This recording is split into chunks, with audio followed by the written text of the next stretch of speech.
Gonna go live when I least expect it, and that's when it's gonna be like, oh yeah, Tara's saying some weird shit when we start again, just like that. All right, what's up and welcome everybody. This is the Comedy Workshop episode 424. I am your Sunday host, Tara Christian Wiedner, and tonight I am joined by a huge freaking panel of comics. This is by far the biggest panel that I have ever hosted on this show. So we are in for a freaking treat because we got some heavy hitters tonight and it's going to be a goddamn laugh fest.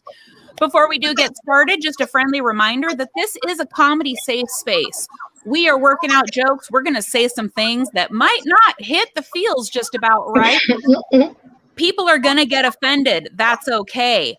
We are allowed to make jokes and you're allowed to die mad about it. That's cool. Also, heckling makes you an asshole. Please don't do that. And yeah, with all that being said, we are all going to be presenting sets on a topic that was provided to us by Scott or Cavan, the all-knowing gods of the Comedy Workshop.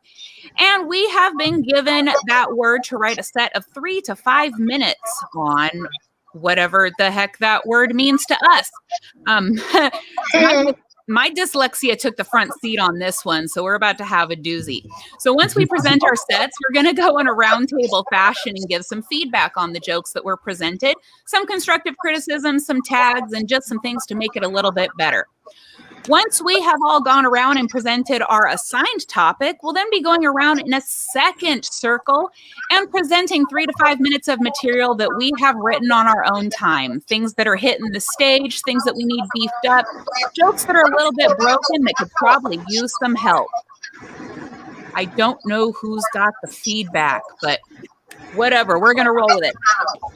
Okay, so let's go ahead and get started. I'm going to go ahead and get us going.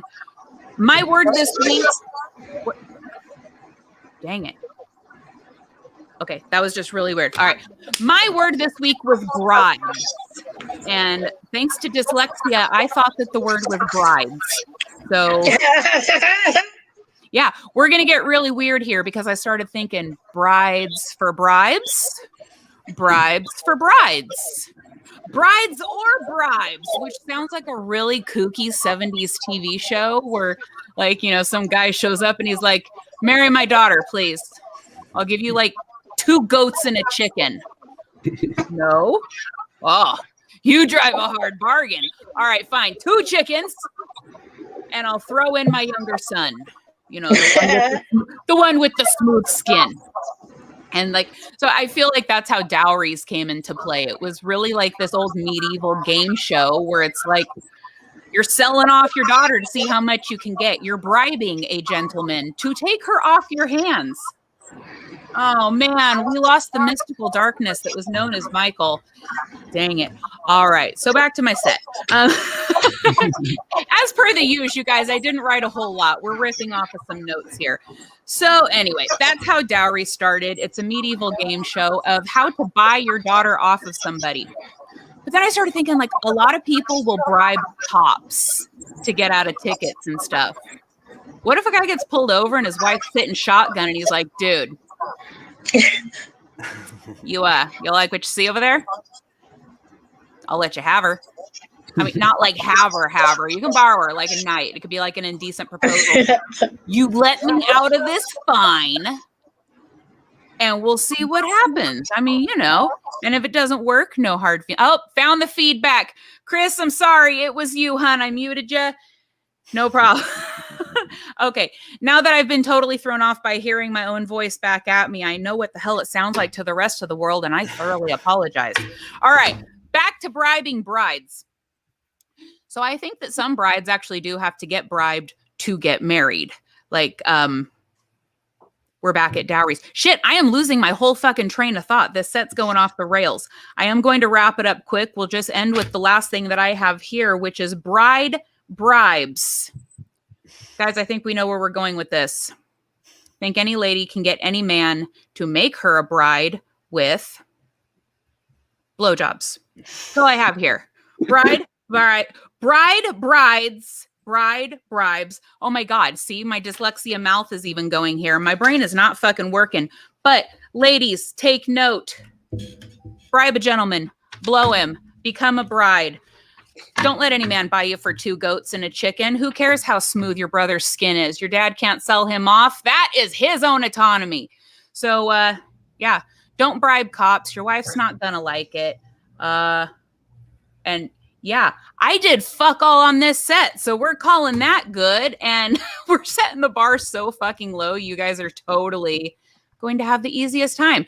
So let's open it up for feedback. We're going to go in the order that everyone arrives. So it's going to be Neil, Billy, Elliot, and Alicia if she is there. It looks like Chris dropped and we lost Michael. So yeah, cool. This is a really nice, awkward start. Gentlemen, please save me. Neil, let's open up the feedback. Tell me what you got. I loved I love the bride. Like that's a playable connection. Like you can make that connection like really nice and like really dig into that. Mm-hmm. And then I love I'm a big fan of specificity in that where you're like, his skin's not that great, whatever. You know what I mean? Where it's just like, it's for the audience to figure out on their, like, you're just like, here's some things, you know what the fuck I'm talking about. You do it. I like that. I like making them do the math. I like that. My brain just totally like short circuited during this set. So if any of you understood a single thing I said, you've already won. Oh my gosh. Any more feedback from Neil? No, that's really all I had. I too was distracted by all the goings ons. Yeah, ADHD is a motherfucker, man, but dyslexia worked in my favor today, so I'll take it. Billy, let's bring it to you for some feedback. What do you got, sir? I liked it. The indecent proposal stuff, obviously, that it hits. If you could get better, if it's actually delivered, maybe the situation of, I don't know how it would turn into relating, like what you did wrong, what you were getting pulled over for, or something, for like an act that would somehow be equivalent or something. I don't know. You'd have to be doing like 135 or something. Yeah. Man, it's going to be like a $630 fine. Can't you just take my wife? Please. Yeah, you're going to lose your license if you don't, I don't know. But yeah.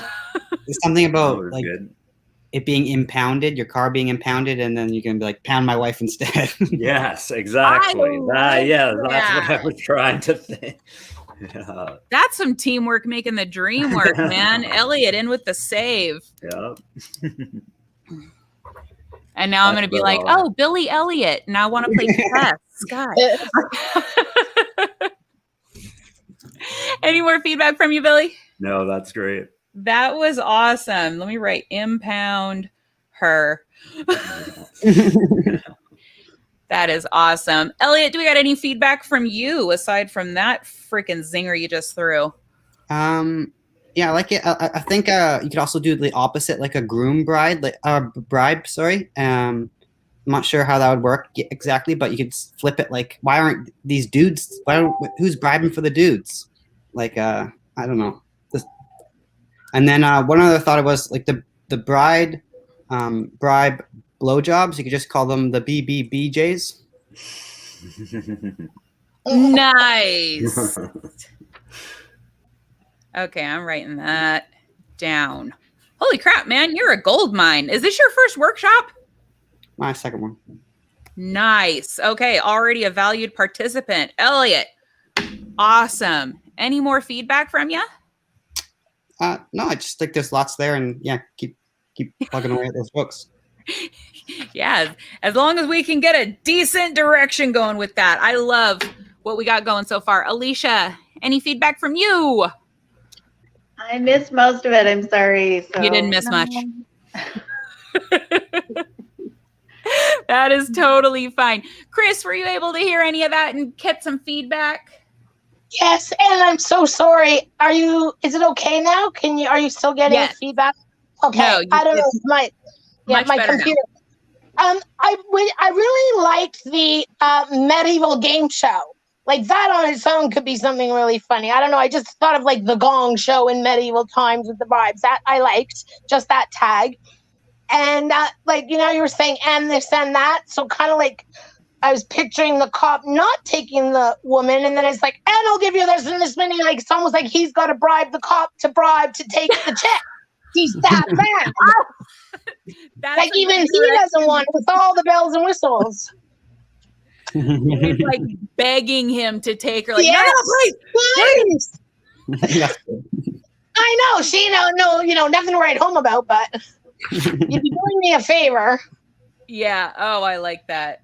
But what I did hear, it was great, and I again apologize.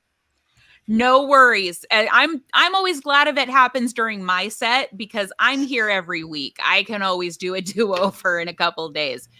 I much more prefer for the participants to have uninterrupted fodder, and that's what we're doing now. All right, before we get moving on, is there any more feedback for whatever the hell fell out of my mouth a few minutes ago? No? Cool. Let's move it along. We are going to take it on over to a hotel room somewhere in the middle of America to Neil Rubenstein. Neil. Hi. Whenever you're ready, go ahead and drop your topic and let me know when to start the timer. You can start. Cool. I too have to start my thing. My thing was family tree. So that got me thinking.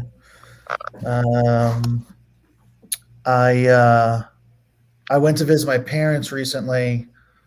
They're in New Jersey, and I actually I live now like just a few miles from where I grew up, and we had this like huge backyard, and I don't know why we just didn't bury them there.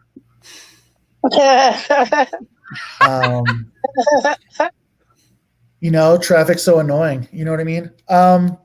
My siblings are all so much older than me that I just assumed one of them was my real parent. Pretty sure my dad's still my real dad, though.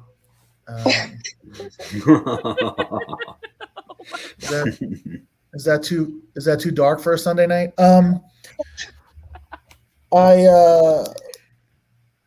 Let's see. My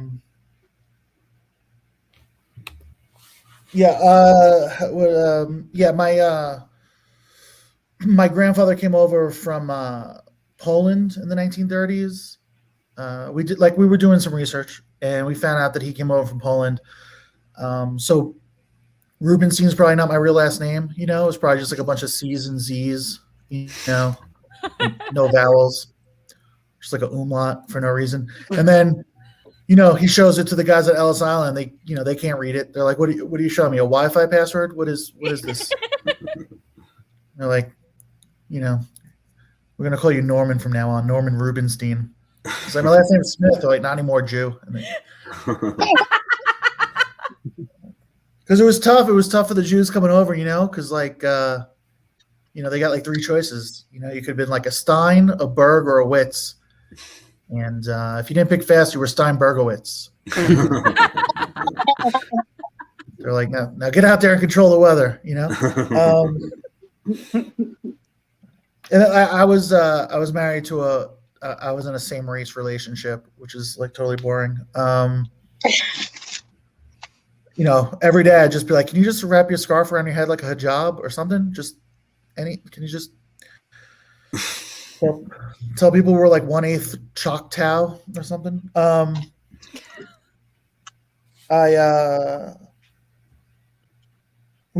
found out that I was like 1/8 Uruguayan, and I wish there was like a way I could wear that. You know what I mean? Like I could just let people know, like I'm not a boring white dude, guys. I'm 1/8 Uruguayan.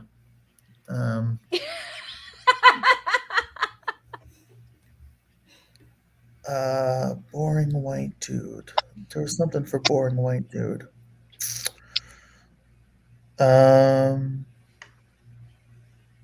Fuck. I don't remember. Oh, like, because I think like because I'm Jewish, like heritagely, and so like for me, like I'll talk to like my minority friends, and they're like, "Dude, you're white," like you're not one of us. You're white, and then I'll talk to my white friends, and they're like, "Get the fuck out of here, Jew," and yeah. So, I think that's probably what do we got? Yeah, that's pretty much that's family tree stuff. All right. That's family tree stuff. I loved it. You guys give it up to Neil Rubenstein on family trees. Oh my gosh. I don't know why, but the words umlaut for no reason really hit me. The word umlaut is very underused, and I feel like just the way it hits the brain conjures a laugh. So I love that. Like, I don't even care if it stays in this set. Use it elsewhere, but just keep it. I also loved with the C's and the Z's and the last name, how it's like, what the fuck is this, a Wi-Fi password? Especially when you're referring to Ellis Island, that just layer of irony. I really loved it. I picked up on that. Thank you. Loved it. When you were saying something about boring white guy, all I could hear in the back of my head was Dirty White Boy. That old song that I feel like it's Billy Squier, but I'm not exactly sure. Where he's like, I'm just a dirty white boy. Dirty white boy. Like, that's all I kept hearing when you're like boring white guy. I'm like, okay, well, set that to music. And yeah, I know. I'm crap today, you guys. I napped right before a show. I totally killed my fucking mojo, man. But luckily, we've got other comedians here. And that was really all the feedback I have. I guess it's not really feedback, more of just compliments and things that I really liked about that set. So let's pass it along and see what Billy's got to say. Billy!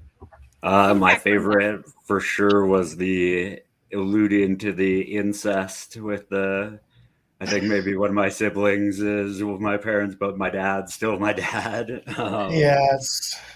I loved it. Normal folk don't like that, but And then the only other thing I thought was when you were saying you're like 1/8 Uruguayan, and talking about like the different name stuff. You could be like, oh, but if I like claim that, I would have to change my last name to Warren or something like an Elizabeth Warren.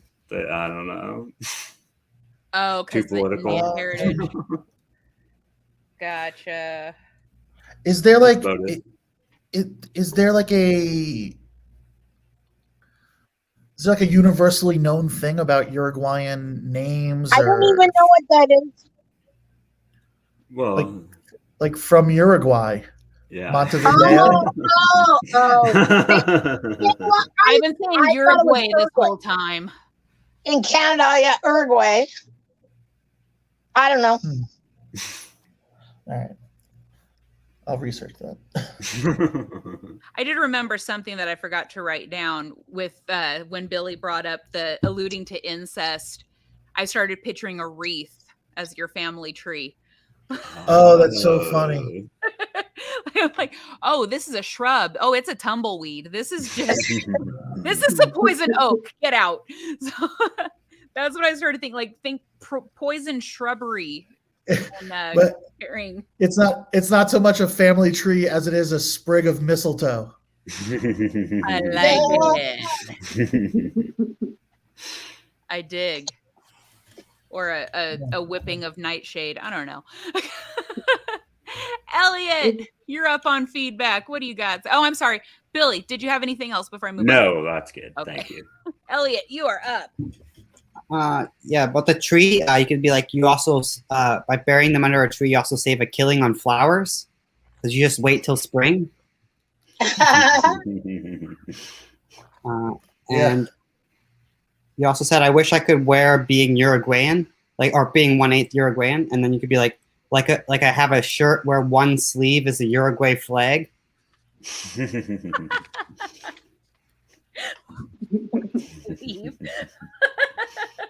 It's just It's the like one- tag at the bottom. Yeah. Yeah, it's 1/8. Just the sleeve. That's all I got. Awesome. Thank you for the feedback. Alicia, we're on to you. What do you got?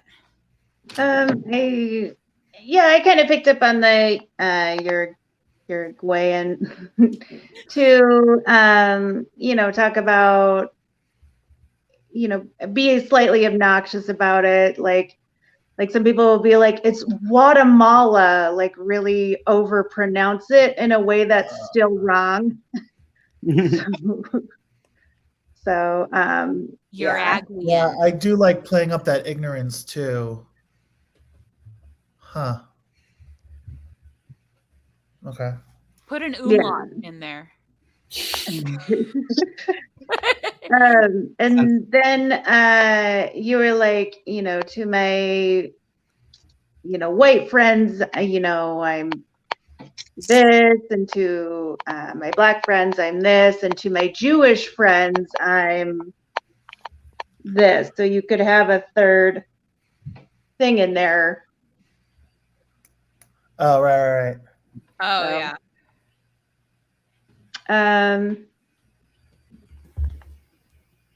Yeah, and then I don't know, you could sell plots on your big farm. You could sell cemetery plots. I don't know, something like that. That's it. Oh, Not a like, tag that lot. up. Yeah. For sure. Because that is like a lot of setup for like one little joke. Yeah, so you could. Yeah, thank you, sell it. Alicia. Any more feedback from Alicia? That's it. Yep. I'm like, I've got a farmer's market and a pick your own berry stand going in my head with like the corpses underneath.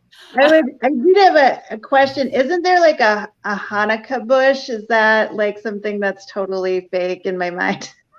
Yeah, it's like made up to compete with, Christmas. Yeah. Yeah. I mean, it's just like instead of a family tree, it's a bush. Oh, I see what you're saying. Yeah. Great value foliage. Chris, you are up on feedback. What do you got? Thanks. Sorry about camera problems. It's me. I really love how you started off. I like dark humor, so I like the backyard and I like the father thing. I like the dark. I like hear more of that stuff. And I'm thinking like family tree, more like dead wood, right? Or drifting wood. Like, yeah. I like the dark. I like the dead. I like the way you came out the gate with that. That's my flavor.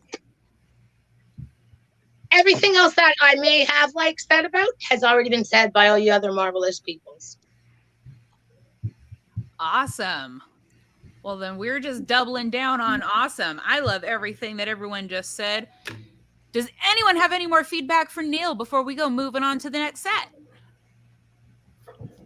Bueller? Anyone? Thank you. Okay. All Thank right. you, everybody. Awesome set, Neil. Shit. I always love your sets, man. That's just magic. Billy, welcome. I've never met you before and I've never seen you do comedy, so I am in for a treat. Whenever you're ready. I know, I don't mean to hype you up too, man, but yeah, no, it's fine. Let's hope I can do it. But my topic was desert islands, my word. Cool. And I mean, I almost did the same thing, but not because I actually thought it was like desert island, but just because I'm really bad at spelling and thought it was the other way. But I was out walking my dog today with my girlfriend, and she stopped and asked me, like, "You're stranded on a desert island. You can only bring 3 things. Go." And it took me a minute, like I wanted to think up a good lie because I have trust issues, like I thought for sure this was some kind of a trap that she was doing to relationship quiz me or something. But I just looked at her right and said, "Of course, I would bring you, baby doll, and our dog, and just a deck of cards, and we could just enjoy it and spend time together. And she stopped in her tracks and looked me in the eyes and said, "That's stupid." And I didn't know it was the kind of question, that you could have a right or wrong answer to. But she looked at me, and I could tell she had this one in her back pocket, like maybe she had thought of her answers before she even asked me the question. She said, I would bring a good pair of shoes, a fire source, which I assume is like a lighter or something, but and a tent. And I said, okay, I guess those are good answers too. But there's so many variables in this, unknown variables. We could be arguing about it all day. But I'm a pretty weird guy. I had the answer, my real answer, in my back pocket too. I've thought about this a lot. I thought a big knife, a flint to start fires, and maybe like an inflatable mattress. You could float away on it if you had to or something. Those are all still stupid answers. It's the future now. You could bring like a solar charger or something. I know if I was stranded on a desert island with a big knife, in a week, I would have like a coconut oil factory so that I could masturbate to imaginary figures I printed in the sand. I don't know. It's I would probably die of dehydration from making coconut oil instead of drinking coconut water. That's all I really ended up writing about desert islands. Love it. You guys give it up to Billy McDonald. Holy crap. I didn't write a whole lot as far as feedback, but I feel like there's a really great spot in there for you and your girlfriend comparing what you'd take on the desert island. And then you'd just be like, she's going to leave me naked and afraid. I really feel like there's a spot you could slip a naked and afraid reference in there. Totally. I've never watched the show, but I know that like you have to bring your one survival item kind of thing. And that fits so well. But like, yeah, I love how you're like, oh, I'd bring you and a deck of cards. And it's like, so you're just going to replay the pandemic. Yeah. She's gonna survive, and you're just gonna be naked and afraid playing solitaire, and then like looking at sand porn, just getting pissed off because you don't want to pay the subscription services. And like, I feel like there's room to expand also on the sand porn, like Totally. kind of a Pornhub thing. Like you're getting burnt out on the free shit, but you don't want to pony up for the subscription service. And so instead you just deal with all the Wilson pop-ups. And like, I feel like there's like Castaway Pornhub. There was totally lots I was thinking about writing about how I would, if my Wilson would double as a fleshlight or something like that. Yep. And I was thinking about if I would bring a season of one of these shows so I could learn how to survive. And then when you said naked afraid, I could have been like, and that could also doubled as my porn. So 2 birds, 1 stone. There you go. Yep. I think Neil and I had a tandem thought there because we both went, yes, when you're like, turn Wilson into a fleshlight. Because I was actually going to just suggest that. I'm like, the volleyball had a hole in it. But yeah, that's all the feedback I had. Let's send it on over to Neil and see what he's got to add. Neil, what's up? You would have to be very careful in the navigation of this. But I feel like if Wilson is a sexual thing, then there's a consent joke based on both the name and the product. Totally. You have to be real careful. Yeah. But risk reward, like that could be an outrageous joke. The other thing, I love specificity. I just said to Tara, So like when like the coconut water at the end is so funny to me. Mhm. And then also, what you say at the beginning was, oh yeah, I love that it's a trap, like that. You're just so conditioned, Yeah. and I think that's like also like a more explorable concept right there. Is like really dig deep into like why have we become conditioned to think the people that love us the most Mhm. are trying to fucking get us. Like what happened? Where did we why are humans like that, you know? Yeah. Mhm. But I think good premise. Thank you. Premise I. Absolutely. Neil, you bring up a good point with the whole name Wilson, the thing Wilson, and the fact that it was already used in a movie. My brain went to wiffle ball. Replace Wilson with a wiffle ball. More holes. 'Cause that's got little holes, and then that even adds to some dick joking. That's just where my horrible female brain went. But yeah, let's move it on with the feedback. Elliot, what do you got? Yeah, I think you could say like you use the big knife to deforest the whole island and turn it into a palm farm. Oh, man. And it's like if I was only had to pick one item, it would be like I would bring a down plane that was about to deliver to the mountain co-op. So bring like a whole plane that was completely covered with survival equipment. Nice. Yeah, that's all I got. Thank you. Elliot's hacking the system, man. Alicia, what do you got? I was just thinking, like the response to the girlfriend, it's like, damned if you do, damned if you don't. And then maybe something like after she says you're stupid, you should be like, you know what? I did think of something else to bring to a deserted island, a different girlfriend. Yeah. And then I was thinking more comparing it to the pandemic where you mean to learn how to make pottery, but instead you just make sand porn all day. That comparison. So and that's it.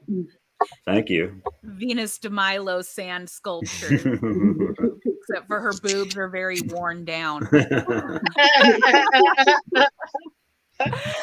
move it on to Chris. Chris, what do you have for feedback? Hi. Like you, I was thinking about the size of the holes in Wilson. Right? That's where my mind first went. So that was a parallel thought.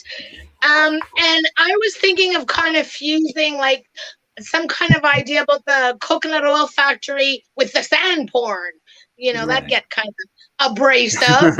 And I really liked how you started off like with the lie thing. And then I was like sorry, I can't see your name on my little phone there. Anyway, the other lady. And I've got brain damage, so I can't think of names. I too was thinking of like the not taking the girlfriend, but rather telling her like, can I tell you, start with what I wouldn't take? Yeah. Number one, you. Yeah. Right? So I was on that same vein. So yeah, that's probably all I got. It was Thank good. you. That is awesome. Yes, absolutely. I will echo that. Great set, Billy. Thank Loved you. it. That was Deserted Islands. Let's move it along to Elliot Ryan. Elliot, whenever you are ready, let us know your word and when you'd like me to start the timer. Awesome. Yeah, my word was documentaries, and I'm good to go.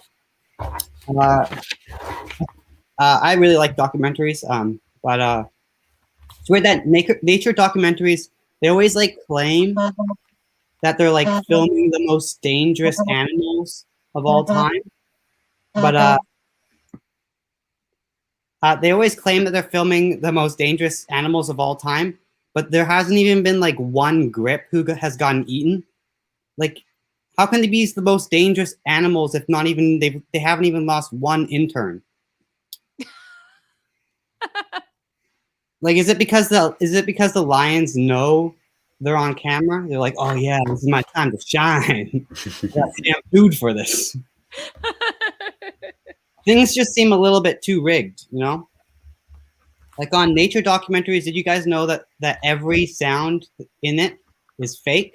They make up all the sounds in a booth. Yeah, just an old guy rubbing two sticks together, chewing on some salad, and that's the sound of monkeys fucking. And people are fine with that in nature documentaries, but dudes would be choked if they found out that they were faking the noises in porn. Like if it turned out it was just some 60-year-old white dude in a booth just fisting a bucket of Jello. Oh man. I think these I really like deep sea documentaries. But what kind of sicko gets into a submarine that doesn't even have a washroom? I am a compulsive peer. I couldn't make it. I have to pee every 20 minutes. We would have to resurface so often. They'd be like, "Yeah, bro, you're out of this." Like we would go down and I'd be like, "So how far down is this trench?" And they're like, "It's pretty far down." I'm like, "Is there like a closer trench that we could go?" I'm sure there's still stuff to find there. And they're like, I heard the surface is pretty cool.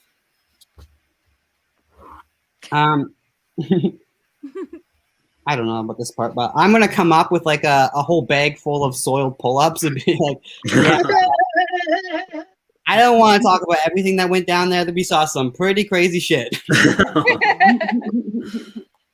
I think David Attenborough and Morgan Freeman should start a pact that whichever one outlasts the other one has to do the documentary of the dead one. Ah, yes.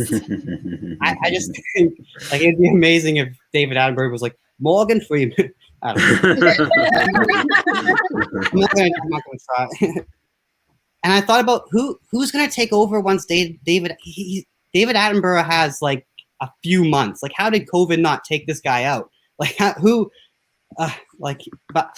he's a treasure, but like, who's gonna take on it documentaries after? Like Russell Brand. Like insert an amazing Russell Brand impersonation right there. Well, here's the I don't know. I can't even do it. Let me just try. I'm gonna try. No.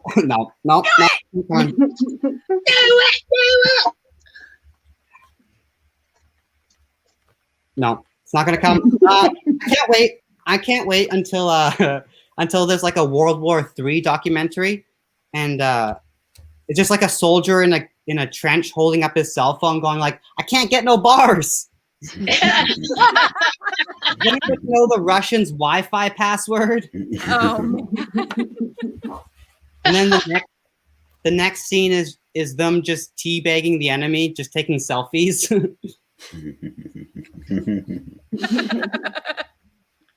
Some people don't like documentaries. They think they're boring. It's like, but how about this documentary? You know, how about a doc about a gay man in the South of America who runs his own business while battling addiction, and he has huge tigers. You heard it? It's pretty good. How about this doc?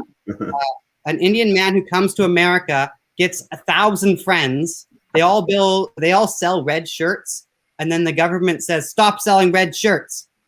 And then that's a wild country. It's pretty good. Yeah. And that's my time. Thank you. Awesome. You hit it perfect on the second, Elliot. Like right down to the nub. That was a great set. You guys give it up for Elliot. Ryan. That was fantastic. You had a lot of jokes, which really hit me. So I've got a few tags and feedbacks for you. Awesome. All right. The no attacks until they're off camera. Bye, Neil. I'm sorry I didn't say bye before you left. We'll miss you. All right. the no attacks until the animals are on camera, like when animals attack thing that you were going with. I pictured like the lions with like costume blood that they're like putting on their fangs and like roughing up their mane, like, all right, showtime, let's go. And, like preparing for a set, or like I picture like a shitty Ben Affleck preparing for a role kind of thing, where they're like trying to practice like accents, like doing your Russell Brand or whatever. Yeah. But yeah, I pictured a very like thespian lion that was going into it, and it's like, man, I went after this role. I also liked where you were going with the faked sounds. And I feel like there's room to advance that into another documentary, which is When Gaffers Attack. That's what they call the people that make the sound effects. That's a gaffer. So like, I don't know. I feel like enough people know that word, but then I just explained it. So maybe the back of my brain feels that people don't, but that's where my head went. The words fisting a bucket of Jell-O really stuck out to me. I liked that. Don't kink shame me as to why I liked it, but I liked it. Where you were going with David Attenborough and Morgan Freeman, that is genius. I absolutely love it. All I can hear, like, there's one comic that does this thing with David Attenborough where he just repeats the word jellyfish. So that's all I can hear. Jellyfish. Jellyfish. And so it's like there are certain words that are really going to hit there. And I almost feel like if you did a little act out of it, like either with the David Attenborough voice or the Morgan Freeman, like, he was a gentleman. He passed quietly. But it's like, you can't really tell who it is. And then you're like, okay, now who died? And I loved where you were going with World War III and like live streaming it. I feel like it would go viral on TikTok or something. And then you'd have like, subscribing to Private Ryan or something like that. But yeah, I feel like there's a lot of room to expand that one too, with live streaming World War III battles and guys in the trenches going like, "This is nothing like Call of Duty, bro. Where's no Mountain Dew?" And like all kinds of shit. So like that has so much potential, and I would love to see that one grow. But yeah, that's all I have as far as feedback. I thought it was a great set, a lot of potential there. And the premises were awesome. I loved everything about it. So thank you for that set and the laughs. Let's move it on to Billy for some feedback. Unfortunately, we did lose Neil. He's got a life, man. So he's living it. Billy, I don't. So, but this is the cool kids table. Don't worry about it. I had a bit of a Mandela effect thing, because I could have sworn David Attenborough did die like a few months ago, and it threw me off for sure. But oh, now I'm worried. Great as always. But I thought I loved the part with them not attacking on camera or whatever, and thinking they don't want to perpetuate like shark stereotypes or anything on camera. And how it's like how pulling out your phone can save your life in an encounter with a cop. It works too with sharks or something. Like, and then just at the end with the Morgan Freeman, how he's like played God. And maybe you could say something about like David Attenborough actually like makes up some of those animals, like he plays God or something like that. I don't know. Something with about them like both playing God or being God, or I don't know. Morgan creates them, David narrates them. Yeah. But yeah, great set as always. Awesome. Just in case anyone was wondering, I did Google it, and David Attenborough is very much alive. So we Okay, can all all right. breathe a sigh of relief. I just thought because that Netflix documentary came out about his life that he was dead. No, he's been broadcasting since 1951. He was born on May 8th, 1926, and he is still alive. So go David Attenborough. Way to be the immortal jellyfish that you are. All right. That was fantastic feedback coming from Billy. Alicia, what do you got to say about Elliot's set? Kind of going off of what you said, like the lion or whatever could have like a British, like Shakespearean kind of accent or whatever. For me, I just like, you know, you talk about these guys, but you gotta, you know, like Werner Herzog is like another documentarian, and somebody actually died on his set. And so, you know, I think there's other directions to go in, and also like the World War III documentary, like it's not going to be like the 9-part series of baseball from Ken Burns. Ken Burns. Yeah, it's not going to be a Ken Burns documentary. Or somehow you could do it like both. That would be funny. Yeah, and then I think you could come up with some more like mockumentaries like that. So yeah, that's it. As soon as you said mockumentary, I'm like, oh my God, he needs to do a Spinal Tap one. If we had like David Attenborough and Morgan Freeman as like the frontmen of Spinal Tap in a mock. Oh, get Hollywood on the phone right now. Okay, right here on the Comedy Workshop first, folks. All right, we're making movies here. Let's pump this shit up to 11. Speaking of pumping it up to 11, let's move it on over to our next set and hear from the fabulous Alicia Rain. Alicia, whenever you're ready, let me know your word and when you'd like me to start the timer. Did you want to hear feedback from Chris? Oh shit! I am so sorry, Chris. Hey, guess what? It's a camera problem, isn't it? No, this is a brain problem. This is a me problem. It's not you. I'm just, you know, I don't pay attention all the damn time. Alicia, thank you so much for having my back on that. Chris, what feedback do you have for Elliot? I'm with the rest of the ladies. My first thing was the lions, and like they know they're on camera, and they're like, "How's my hair?" You know. And same again about the animals. I was thinking of not just doing the monkeys, like the sound of the monkeys fucking, like doing 3 different animals, kind of expanding that. And what I really loved was the World War III and the Russians' password. Like I thought that was brilliant. I really want to hear more about that, and just the soil pull-ups, right? I thought I like the nasty in the dark. Can you tell? I found my peoples. Totally. You know, when you said the Russian password, it just made me remember you'd be able to circle back and call back to Neil's grandfather's last name. Be like, well, if you were on Ellis Island, I mean, it was that guy's last name from like 100 years ago. Pay attention.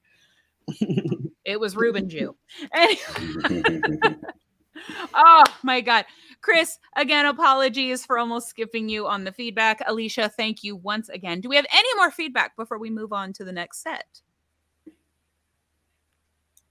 All right, cool. Alicia, sling some jokes at me.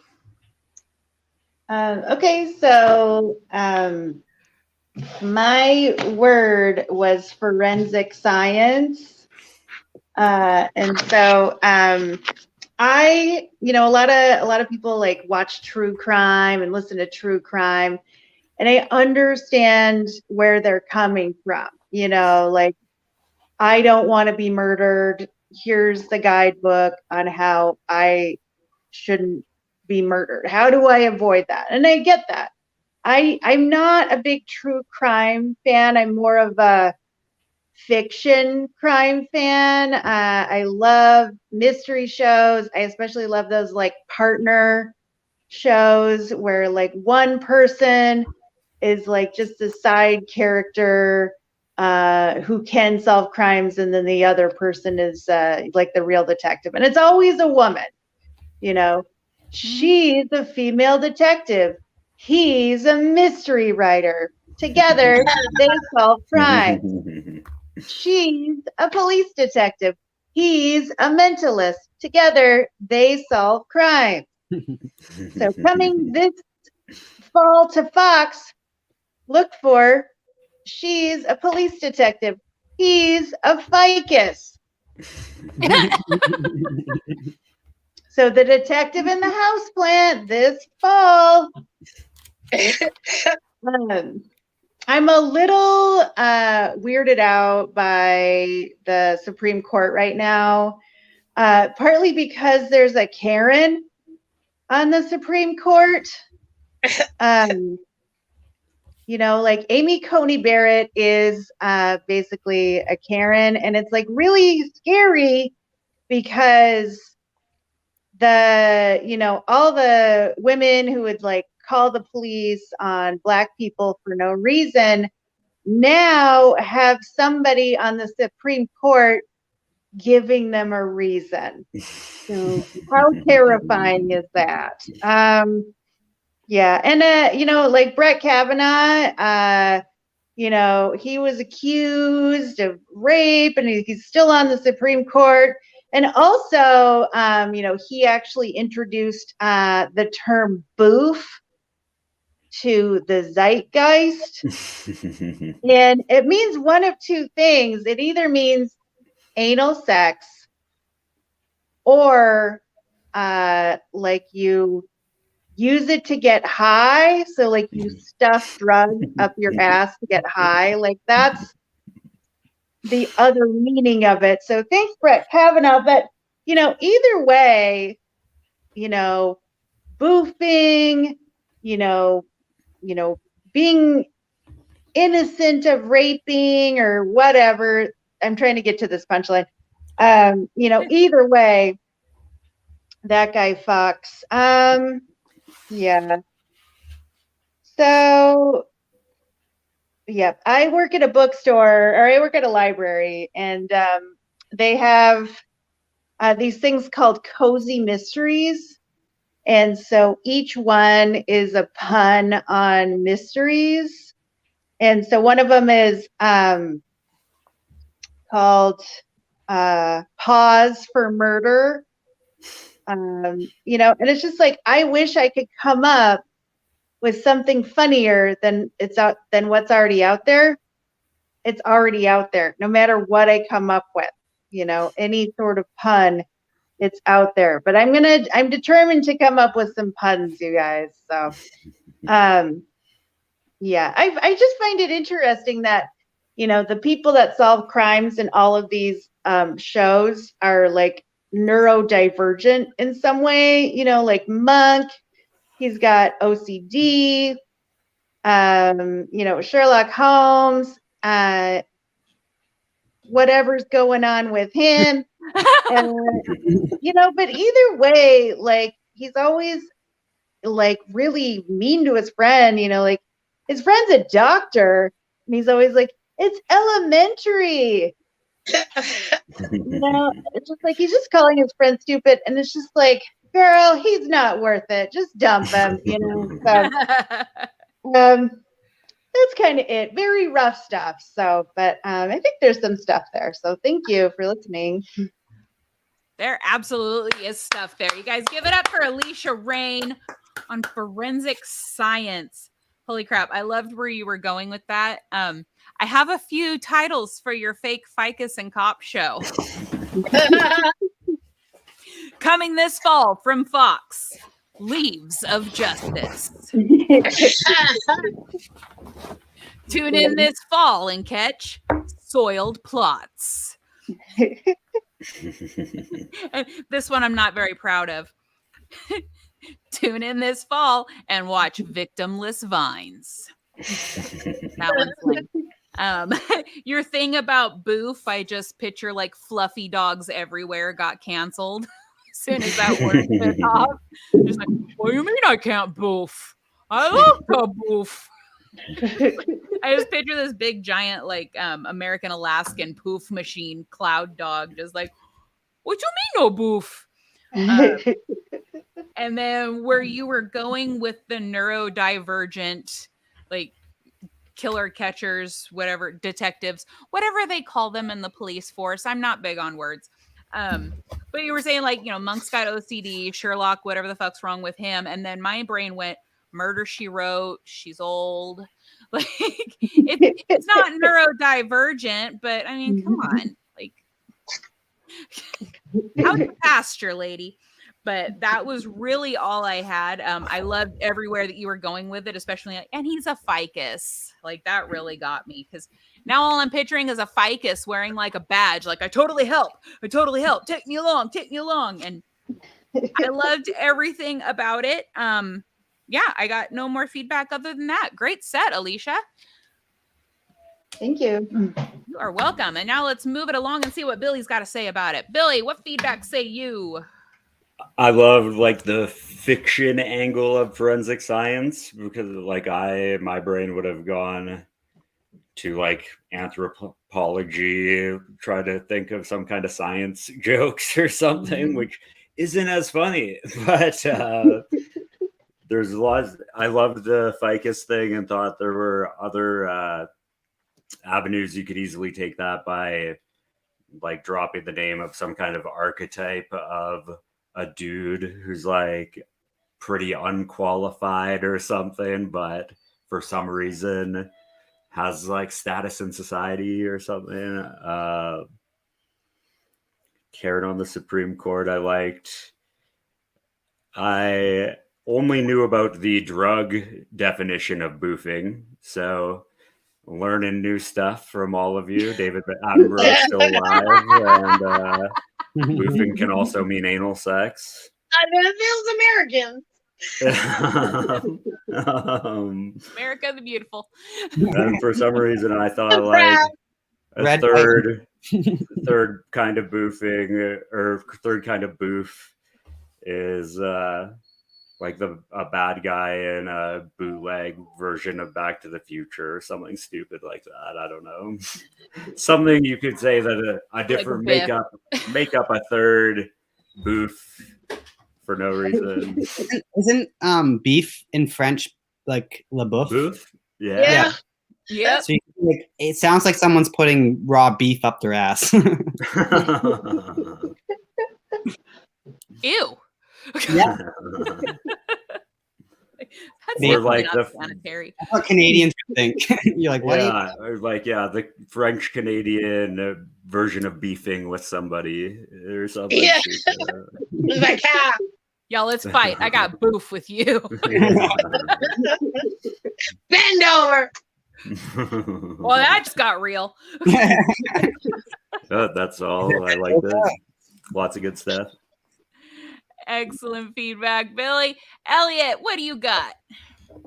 I was just thinking like you could expand on the detective and the writer, and if you chose like a different type of writer, like a poet or something, so he just like goes to the crime scene and then like writes a poem or something. I don't know. A Like- haiku about. Yeah, exactly. Homicide Their book coup. was like snot. And another name for the ficus one would be like the sleuth and the succulent. Nice. And then for the last part, like the sidekicks to the really smart detectives, it's like they need to give the sidekicks therapy. Like you're worth more than this. It needs to be like a sidekick handbook that you can hand out to them, and it tells them that there's help. There's the sidekick helpline. You're valuable. You are important. You're somebody. Just because you're a sidekick doesn't mean you have side feelings. Yeah, that'd be funny. Just listening to their like little like an audio book on the way to like the crime scene or whatever. Like that would be Yeah, Oh God. I love Brené Brown. I mean, she's magical. Yeah. That's awesome. Elliot, any more feedback coming from you? That's all I got. That is awesome. Chris, what do you got for Alicia? Well, I'm on the plant thing too, and I was thinking something like Jessica and the Wandering Jew. Ooh, guess that wasn't good. So I it's can a say funny name for a plant. 60% Jewish. Apparently, I'm not supposed to play those cards. I'm an Anyway. Uruguayan. Oh, well, there you go. I'm married to a Japanese man. Never mind. Sorry, sleep deprivation. I like the definitions as well. And the Karen, right? Definitely the Karen. Because my daughter says I'm one, but that's because she doesn't know me at night, right? So, yeah, I can't add to any more that was already said. I would just be repeating myself. Well done. Thank you. Awesome. Yes, I will echo that. Well done, Alicia. Chris, that brings us to you and your set. Whenever you're ready, let me know your word, and I'll start Okay. the timer. My word was parallel thought. Give me a sec here. Hi. This is where you say hi. Sorry, Hi. you're gonna hi because you're gonna have to engage. You have no choice. For the next 5 minutes, you will be my hostages. I can guess what you're all thinking. She looks like the love child of Elton John and a Minion. Greetings. As you know, I'm Chris from Oakville, Ontario, Canada, also known as a shiny, happy place where if you don't have Botox, it's not the norm. 3.5 cars. If you don't have that, you're considered poor. I don't even have a driver's license. Or you do the math, and obviously, I'm missing the Botox. So, can we say polar opposites? My sister, she comes visits me, a really rare occasion, because she's one of those really miserable people that find my polar thinking rather annoying. So we're going down the street, and I see one of these shiny, happy Oakville ladies, and she's like, Chris, I love your sweater. And I'd be like, Ralph Lauren, $2.99, Salvation Army. So we're at lunch, and my sister says, why do you tell people that? Aren't you afraid you're wearing dead people clothes? And I'm like, Kathy, really? I hope so. Think about it. I could be wearing Jacqueline Kennedy's pink Chanel suit, Princess Diana's revenge dress, or my favorite, Anna Nicole's famous guest jeans. You know what my concern is? Who wore it better? So that's all true. That really happened.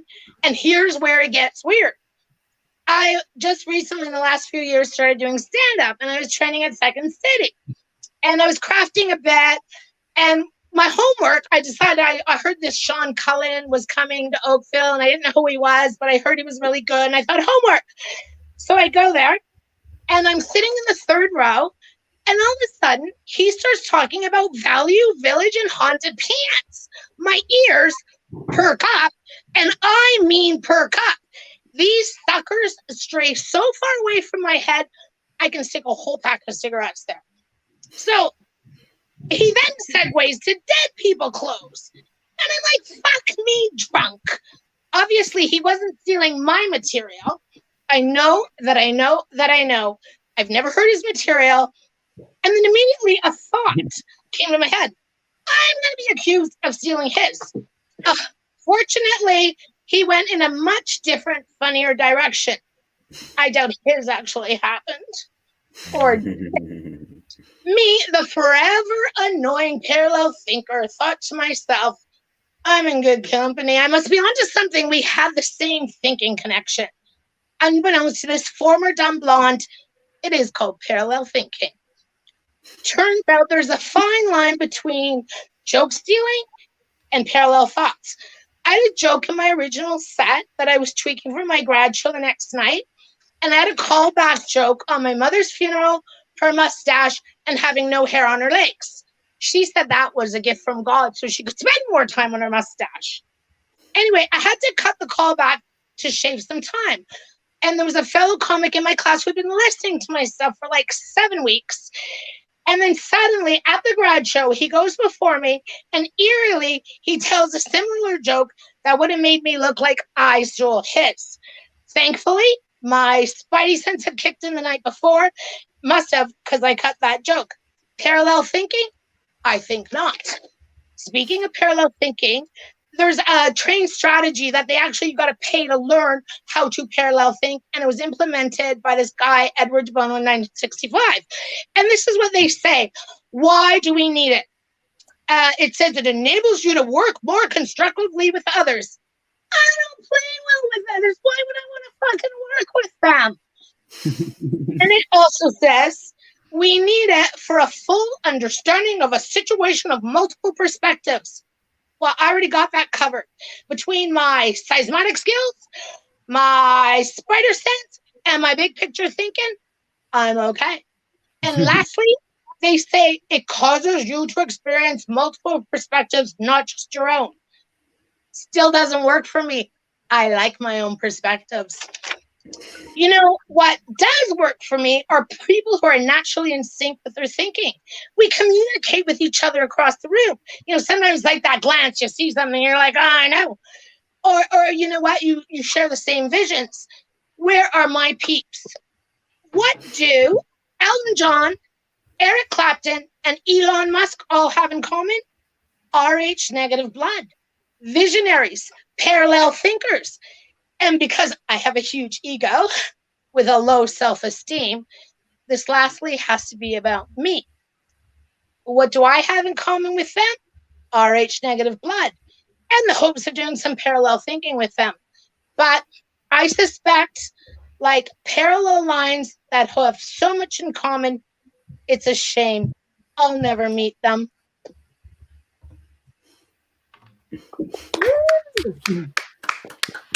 Awesome set, Chris. Great job on parallel thought. Let's see. I took some notes here. The comment with wearing dead people clothes that you bought at the Goodwill. All I wrote here was it's not like they need it anymore. And, Good. and it's not like you're the one that killed him. So that's all I wrote that for comebacks. I love how you said that you don't play well with others in a group of people that you're working with on joke. I felt that was well-placed irony. And with the what do Elton John, Eric Clapton, and Elon Musk have in common? That third one right there, obvious. Names that start with E. Like, I was really waiting for that. I was waiting for that to come in as a punch. And when you didn't say it, I'm like, oh, I'm writing this shit down. So, yeah, it's like, what do they have in common? RH negative blood. They're geniuses. Their names start with E. I feel like that Intelligence. That too. But yeah, that was all of the feedback that I have. Great set on parallel thought. And let's move it on over to Billy. Billy, what do you got? Great set. I loved the intensity and stuff.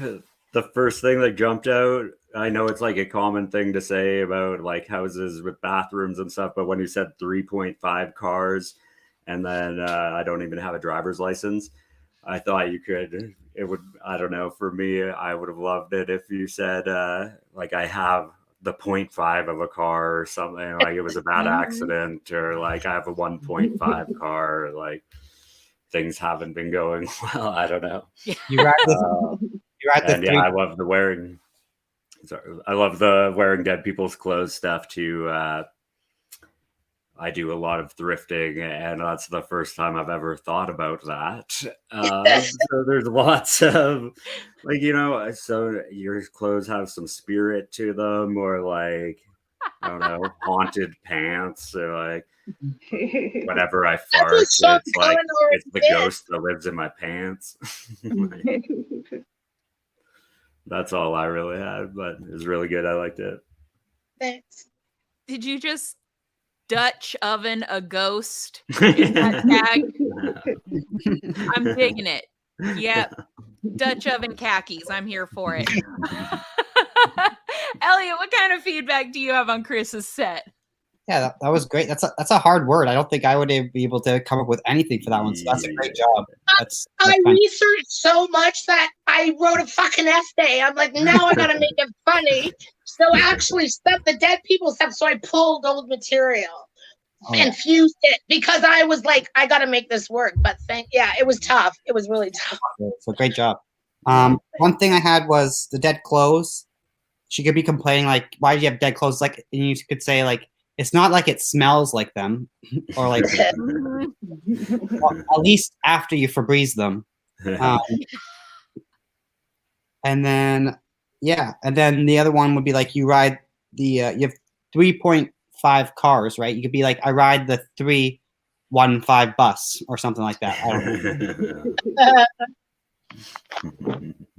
know. That's all I got. Awesome. Love it, Elliot.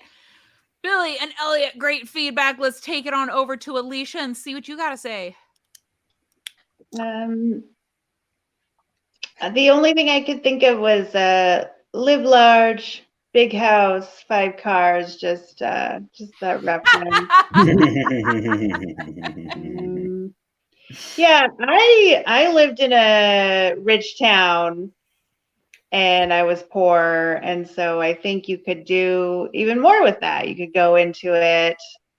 So yeah, I think there's like some really great dichotomy there. So yeah. Thank you all.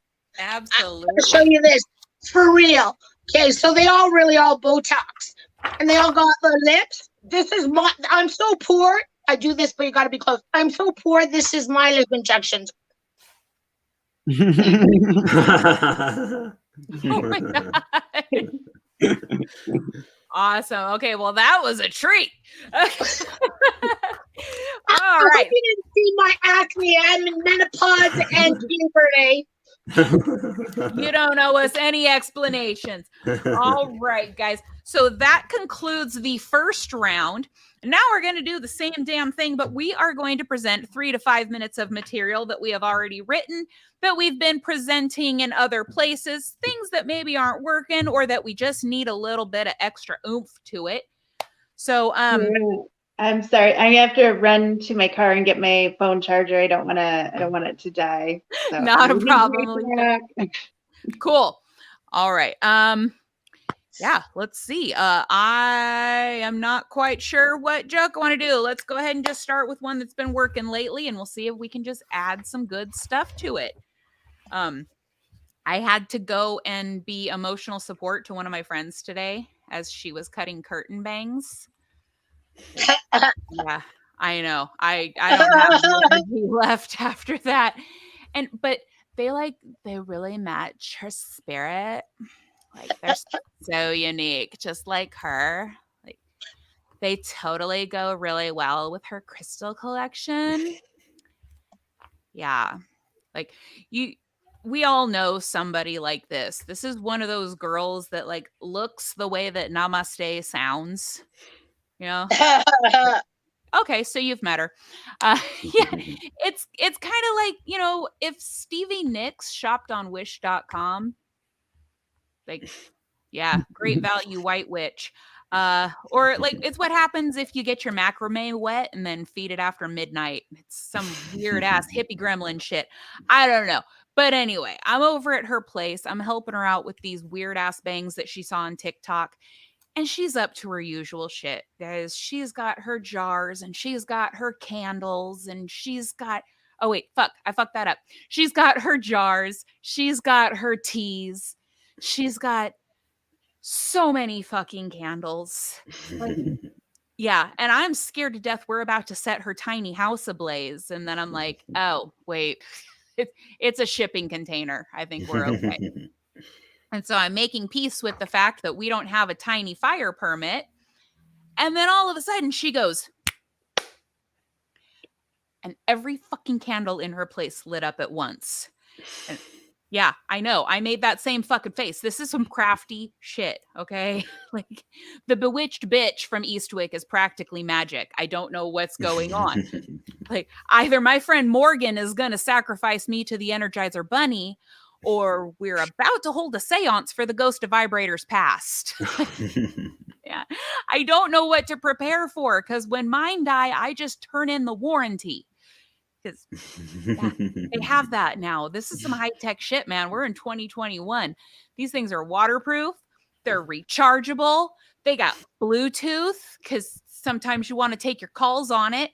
And hook it up to your Spotify, man. Make a few playlists. I've got one for every mood. Like, you know, on a nice relaxing night, you want to start out with some elevator music, and it'll really hit the Kenny G spot. I'm telling you.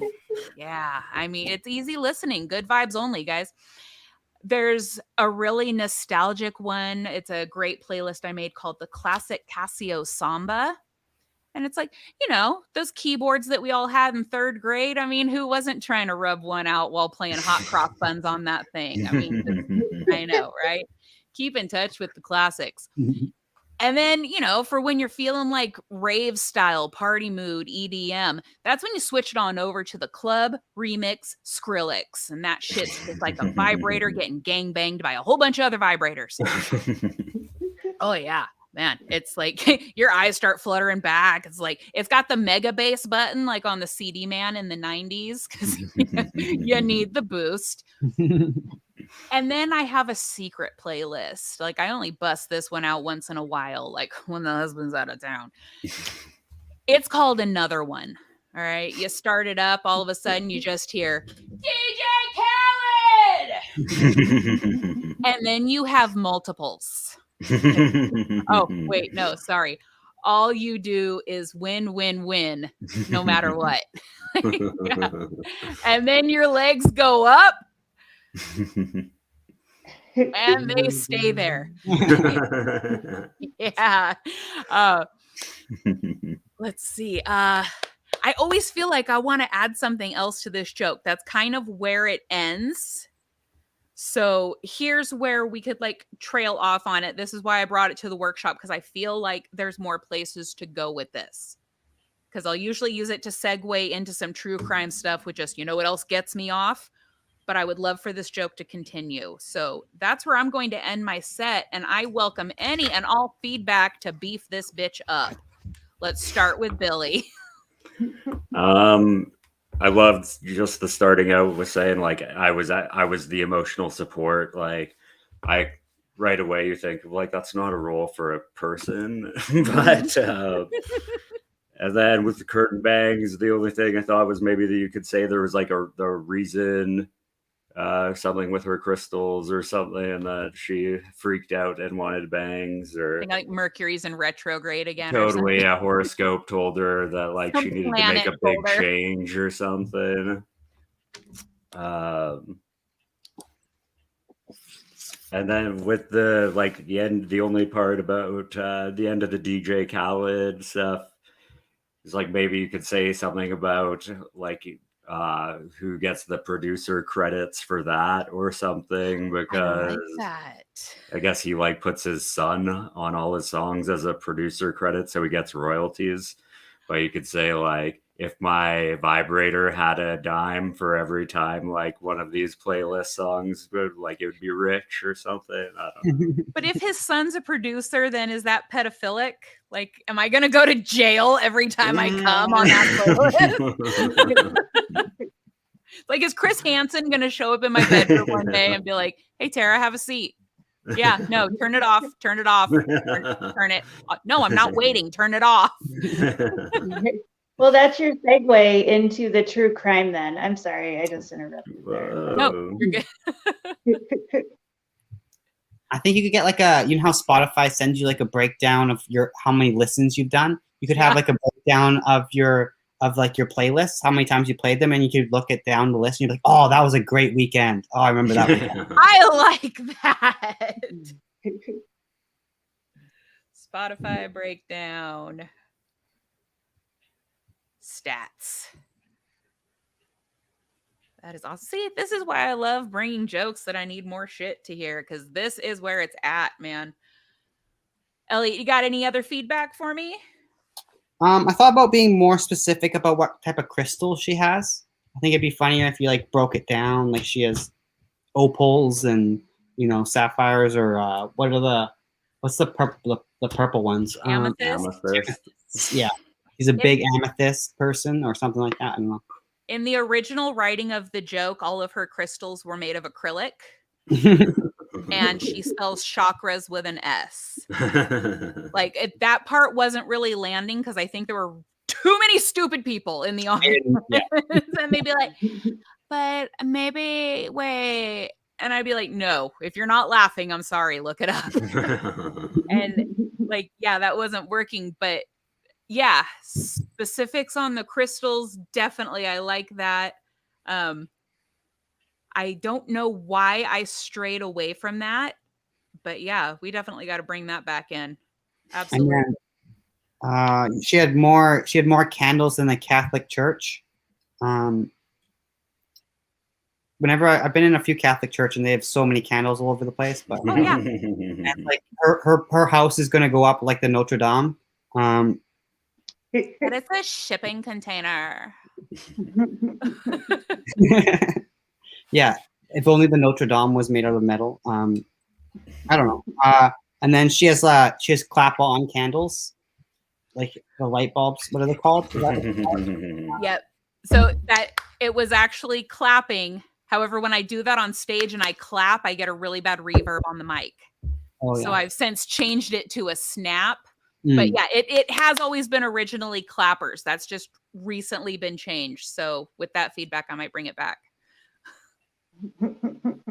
Yeah. And then yeah, I don't know. Saying she's like a part-time witch. I think is that what you said? I can't remember, but yeah. I really like that part. Love it. Love it. Yeah.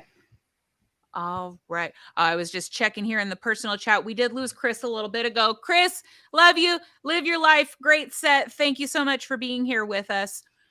Sorry to break out into that. I just like to acknowledge the things. Elliot, thank you so much. That is a lot of awesome feedback. Holy crap, man. You're a gold mine for this shit. Alicia, let's sweeten the deal. What do you got for me? Well, you're talking about the type of crystals. One of them could be meth. Yeah. Another one could be a stripper from Hoboken. You never know. Different types of crystals. Yeah, I think all that stuff with the guy from Dateline is actually really good, and then you could go into the true crime stuff. So, I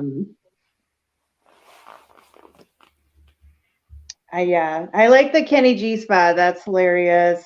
Thank you.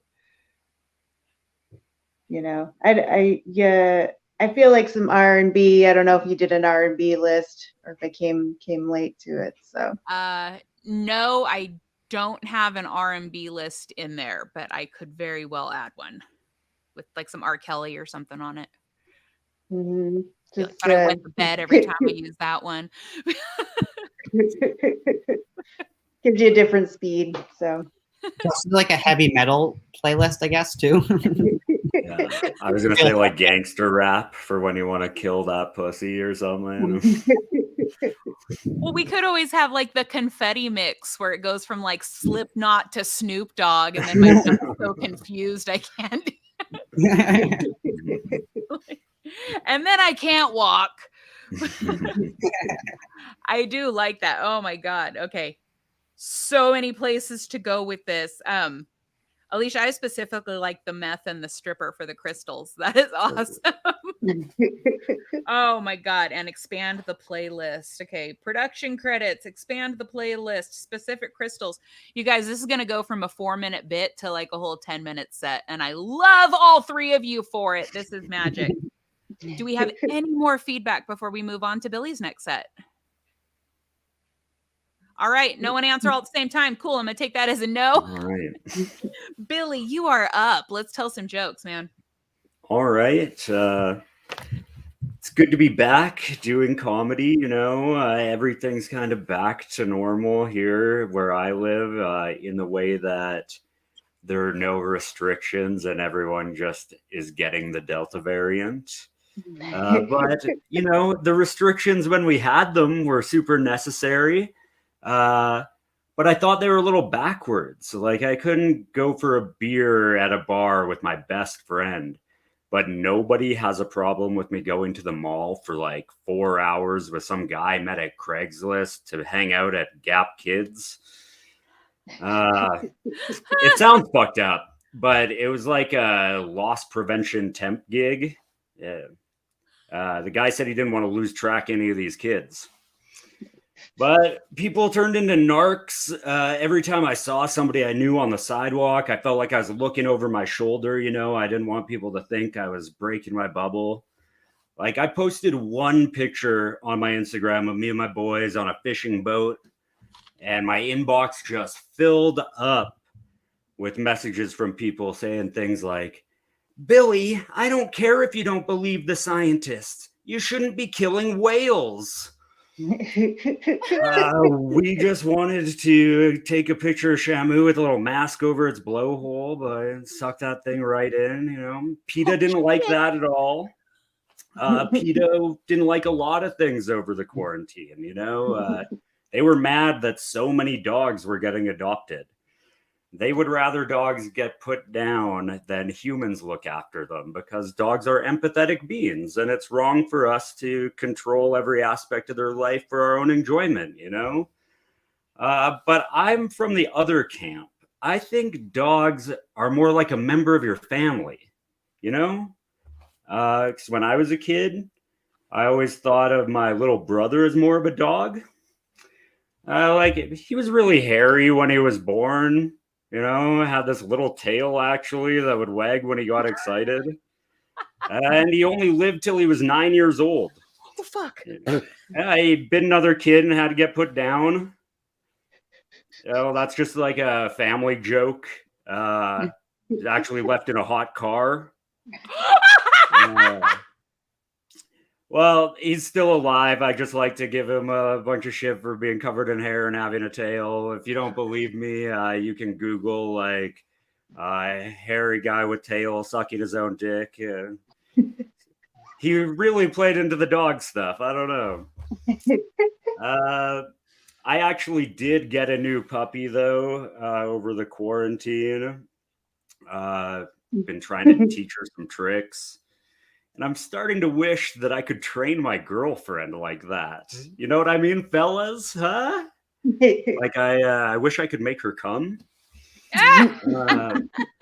Maybe get a little Pavlovian with it, ring a bell. But I don't know. I'm starting to think maybe my dog is the only girl that I can get to come. Which it sounds pretty bad, but it's pretty hard to find their little clit under all that hair. Oh my God. It's been a rough day for me. I got diagnosed with dyslexia. And my girlfriend's mad at me for something I said. Sorry, not said. Gave her AIDS. Said AIDS. I guess I got to be more careful with what I say these days. You can get in a lot of trouble for saying stuff like a few years ago would have gotten a laugh. Like I was in a restaurant the other day and I said this thing. Everyone stopped and looked at me like I'm some kind of an asshole. Just for yelling, Opa! When this lady dropped her baby. I don't know. I guess like Greek cultural appropriation is a pretty big deal these days, but I don't know. That's my time. Thank you guys very much. Oh my God damn it, Billy. I don't usually say "oh shit" or "oh fuck" in the place of a laugh for many jokes. God damn it, you got me a couple times, sir. Awesome. That's sometimes my goal. And hey, a groan is just as good as a laugh. Because I didn't write anything down but Opa, I'm going to give this feedback before I forget what I mean to say, because ADHD is a motherfucker. When people are getting mad because she yelled Opa because she yelled a baby, just be like, I don't know how to say catch it on the rebound in Greek. Yeah, so there was that. Okay. Your dog brother, I feel like he's just one step ahead where he could really get into that whole puppy play OnlyFans kink right there. Be like, yeah, you might be covered in hair, he might have a tail, but guess who's raking in the dough on OnlyFans puppy play kink? I feel like there's room for a kink play in there somewhere. Don't shame me. And training the girlfriend and Pavlov and the coming. Jesus goddamn Christ, man. Because I went opposite on my thought, and I'm pretty sure that's where your misdirect was trying to go. And well done. Like, thank you. Fucking well done. That one got me. I don't even have feedback for it. I just wanted to bring it up and give some kudos to it because that misdirect was awesome. It was fucking dark as shit. That was some gallows humor swinging left and right. But holy hell, was that good and well played. So awesome set, Billy. That is all the feedback that I have for you. And let's take it on over to Elliot. No, thank you. Elliot, what do you got for Billy? Yeah, I've heard some of those jokes you've been working on for a little bit, and yeah, they're getting a lot better than before. It's awesome. I don't write that dark, so I can't help you too much. My brain doesn't go that dark, so I can't add on to it because there'd just be like silly jokes and it wouldn't work. But yeah, some of those turns are really good. I don't know about the dyslexia one. It's a little. Might be a bit. It works better written down, I think. Yeah, so it's like that one might be a bit hard of a switch, but yeah, they're good twists, and yeah, great writing. Thank you. Yeah, I do agree. The AIDS one's probably a little harsh and the wrong audience. However, with this being a comedy safe space, I just laughed at it because once again, great misdirect. Alicia, what feedback do you have for Billy? Yeah, I would say the second half of the joke is really good, the AIDS joke. So I think you could definitely keep that. Just maybe tweak the premise a little bit. Yeah. And then I think the making your girlfriend come, you kind of said the punchline like twice, so I think you can like make those into two separate jokes. Okay. The casual way you said he really played into the dog stuff, like was amazing. It was hilarious. Yeah, this is a very Jeselnik style of humor. And it's really well done. I would just say maybe watch some of his stuff a little bit, just almost to make sure that there's not parallel thinking there. You know what I'm saying? Yeah, like, totally. You don't want it to be, you don't want any matching punchlines because they are so good. So great stuff. I never thought about using a different word, like, and find two words other than said and AIDS, and like find something probably a bit better for that with two different words. I think that part's good. It's just the dyslexia part at the beginning, like just a little different setup And then like Okay. the AIDS part, I think is hilarious. So Sweet. Awesome. Like Thank maybe you. almost like you texted her it and you misspelt it or something. Like it doesn't even have to be dyslexic. right. Yeah, right. Or even a whole nother word. Like if she's like, she wanted you to take her shopping at Macy's and you ended up working out at the YMCA. Or Yeah, okay. like, and that's actually not an original thought. I did just like jack that from a Bo Burnham song. Like there is the YMCA thing, but I'm saying I'm using that as an example. Like, you know, you could switch up the word entirely. Like get a bobble box or not boggle. You know, that fucking yeah, yeah. I'm like shaking it like it's a baby. Don't shake your babies. Seriously. Just drop them. Bounce. Catch them on the rebound. But yeah, awesome feedback from everyone. Do we have any more feedback before we run on to Ryan or to Elliot's set? Cool. I'm not sure if you guys saw that, but dyslexia almost won again. And I called Elliot Ryan. Yeah. See how that works? Brains are weird, guys. All right. Elliot, whenever you are ready, take it away. Okay. I work at a health food store, and it's weird because I work with like a lot of anti-vaxxers, but they're all also like hippies, so they'll put anything in their body. Mhm. So they'll put like kale shakes. They'll put like MDMA from a stranger. They'll put like a guy named Forrest. Like they'll put anything in their body except the vaccine. Crazy. We get a lot of weird customers. Like I once had a customer return salt because it was too salty. Have you tried it with food? And then I gave it food back. It's like how does salt catch you off guard? It's one of the tastes.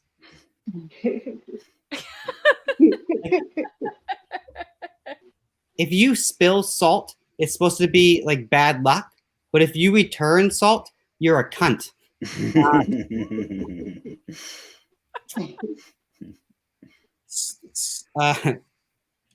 Yeah, and then we have another customer, and they're in like another aisle, and they started yelling. They're like, "Help! Help! I need help!" And like a bunch of us ran over and like, "What's happening? What's the emergency?" And he's like, "Hey, do you have vegan chocolate chips?" And we're like, "We thought you were on fire." He's like, "No, I just wanted to make cruelty-free brownies." So we lit him on fire. Yeah. My son is super athletic, and I hate it. I don't want an athletic kid. You know, he came out of my wife's emergency hatch, and he's just like, go, go, go, go, go. He hasn't stopped. He came out, and it's like it's leg day. I was just doing squats in there with my umbilical cord. I didn't want to be a coach. I wanted to just be a dad, you know. But now I have to push him, and because as a dad, I could, if he wasn't athletic, you know, I'd be okay if he came in 30th in a race. You know, I'd be like, you tried your best, you gave it your all. 30th is all you could achieve, you know. But if he came in second, I'd be like, you couldn't have tried a little bit harder. Like you can throw away participation ribbons, but you have to display silver medals, you know? I was like, you lost to a kid named Moonshoes. Like, come on. Look over at Moonshoes' parents. They're so happy. That could have been us. Yeah, and my son does yoga at his preschool. And that's insane, right? Like, we never had that kind of thing growing up. Like, the closest thing we had to mindfulness was your brother going, stop hitting yourself, stop hitting yourself. Who's the you that's hitting yourself? I don't know how I feel about him having like a yoga teacher at school, you know, because yoga teachers are like historically sleazy. It's like every top yoga teacher is always a sleazebag. Like there was a Bikram yoga, and the highest guy up in Bikram yoga, his name's Bikram. He named it after himself because he doesn't have a big ego or anything. But he has a bunch of sexual allegations against him. He's been charged with sexual assault, basically. But like every picture I've seen of him, he's been in like a thong. It's like that you should have seen the red flag a bit, you know? Like it's like if I went to a tennis class and I showed up and my teacher was in like fishnet stockings and a G-string, I wouldn't be like, wow, I'm glad this is a safe place. I'm glad nobody's trying to fuck me here. I don't know why, but it turns out like the more you can bend your hips, the more you think that everybody wants your semen. I don't know.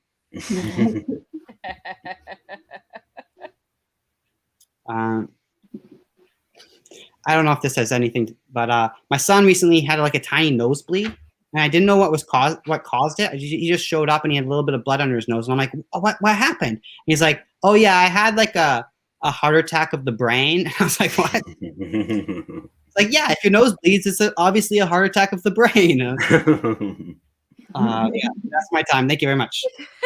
Awesome. Great job, Elliot. Oh my gosh. Shit, I actually have 2 pages of feedback for you. Yeah. Awesome. It was that awful. No, I'm just kidding. It was it was awesome. Most of it was just jokes I wanted to remember to tell you that I loved. Well, first off, being in the Seattle area, your whole hippie anti-vaxxers thing really hit home.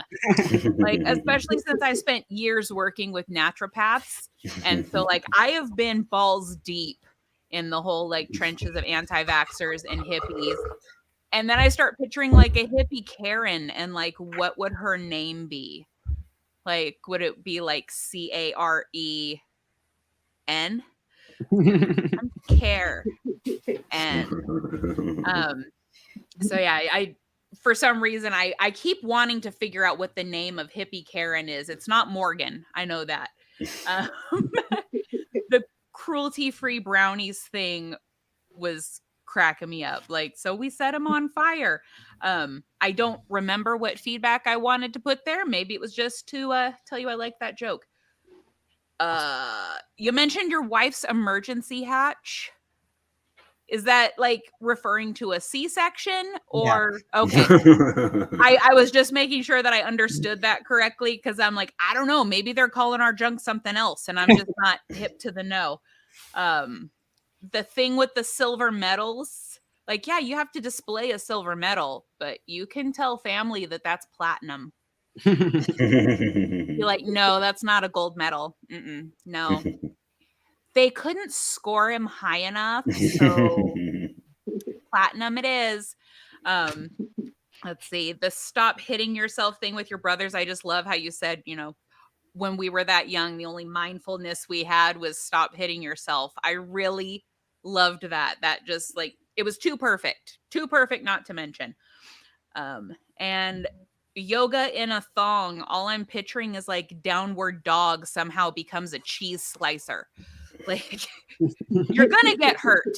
I don't care what you're doing, but don't do yoga in a goddamn thong. You're gonna split yourself akimbo, and before you know it, there's just innards all over your yoga mat, and those stains don't come out.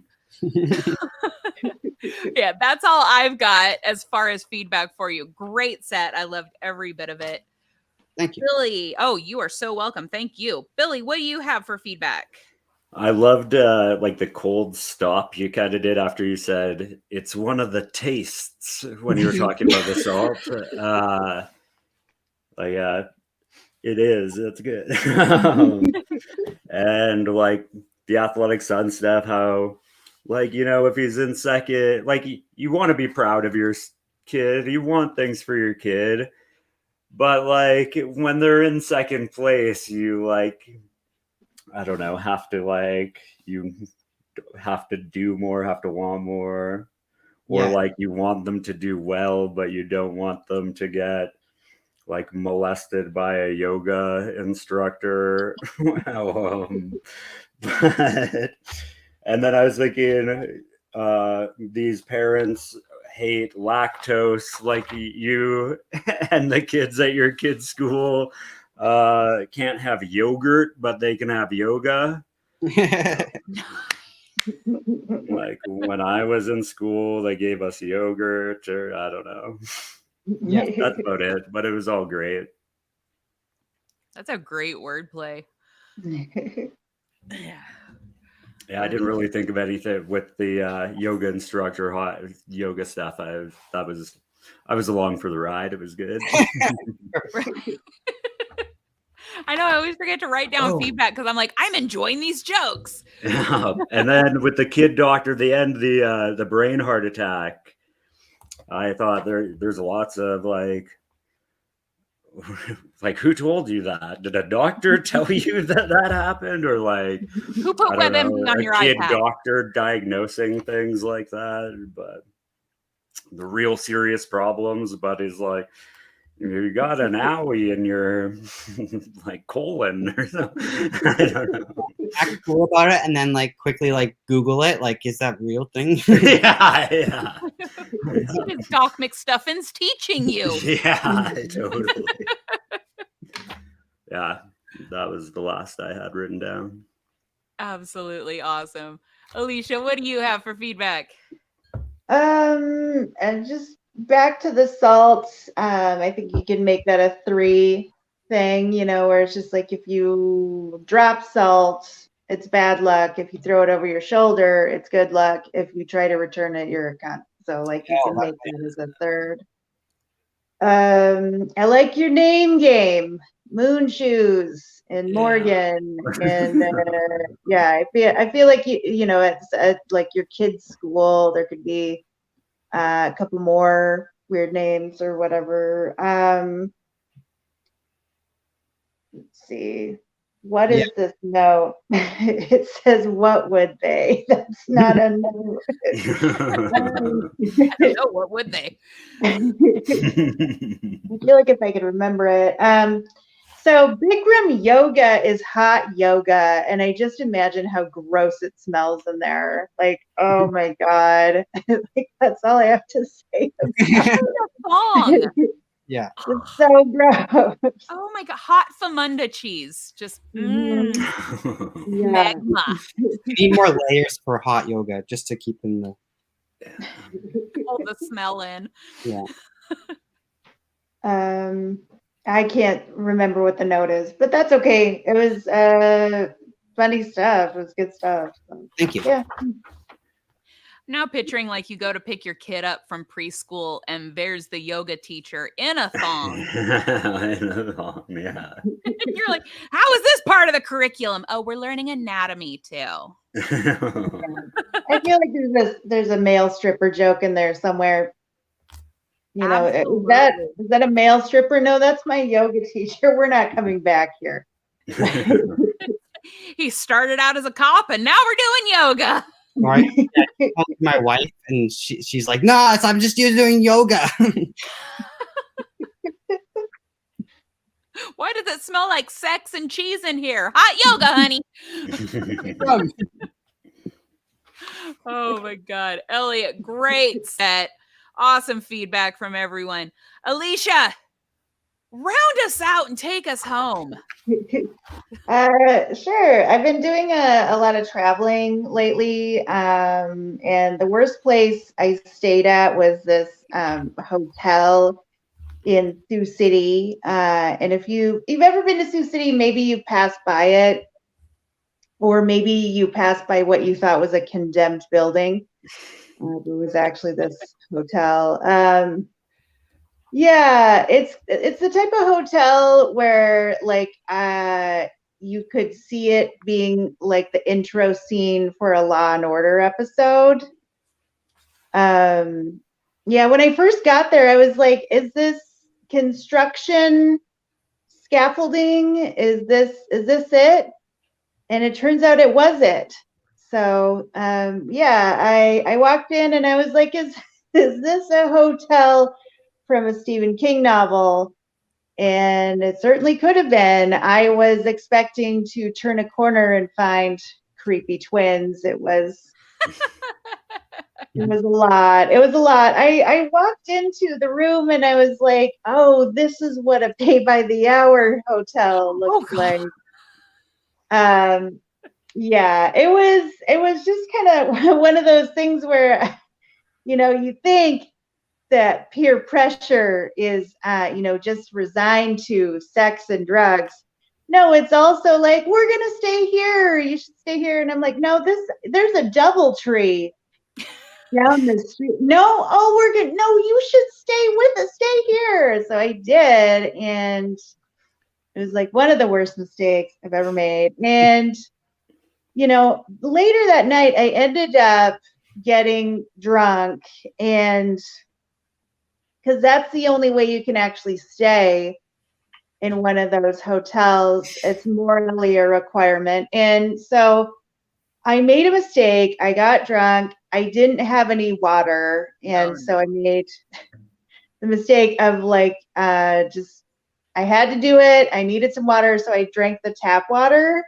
And a place is bad when the tap water tastes like Chinese food.